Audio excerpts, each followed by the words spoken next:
Hello. So one common thing that every student, हर एक aspirant की हमेशा एक कंप्लेंट तो रहती है डियर, कि सर हमें याद नहीं रहती चीजें, we are not able to remember and retain stuff.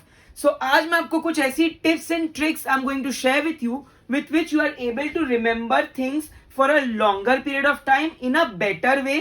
और आप कैसे अपना टाइम मैनेज करें। बच्चे यही कहते हैं सर हमारी सेमिस्टर्स एंड हमारी कॉम्पिटिटिव एग्जाम्स की तैयारी दे डू नॉट अलाइन।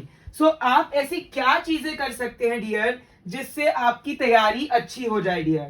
सो सबसे पहले तो डिटॉक्स, जितने भी सोशल मीडिया है डियर उन सबसे डिटॉक्स होना है। यू हैव टू अपार्ट वेज है, बात तो सबको मालूम होती है लेकिन लोग फिर भी सोशल मीडिया के भूत बन चुके हैं।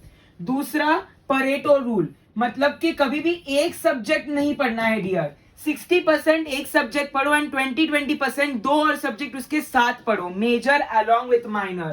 थर्ड फेमैन्स रूल डियर, सिर्फ एक बार पढ़ने से just reading once won't suffice the purpose. एक बार आपने पढ़ा फिर आप एक बार रिवीजन करो उस चीज का देख के, एक बार बिना देखे माइंड मैप, बस में ट्रैवल करते करते, ट्रेन में, नहाते नहाते, कैसे भी उस चीज को माइंड मैप बनाओ, रिवाइज कंटिन्यूसली एंड देन उस किसी को पढ़ाओ।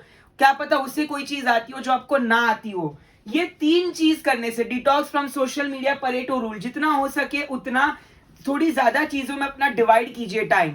एंड थर्ड फेमैन्स रूल, जिसमें आपको सिर्फ पढ़ना नहीं है, once you read also revise. And एक पेज को 15 सेकेंड से ज्यादा, जी हाँ 15 सेकेंड से ज्यादा रिवीजन टाइम नहीं देना है डियर। अगर आपने 15 सेकेंड से ज्यादा टाइम दिया इसका मतलब आपने पहली बार में फोकस से नहीं पढ़ा। You need to revise once again. जब आपकी 15 सेकेंड की एक पेज की स्पीड हो जाए तब समझना dear that is the best way to test कि आप सही जा रहे हो। तो ये थे कुछ amazing mind blowing tips to remember things for a longer period of time and कैसे सारी चीजें आपको याद रह सकती है। Do like, share, subscribe my channel Best Pharmacy Tips and Tricks for more such upcoming videos. Thank you so much.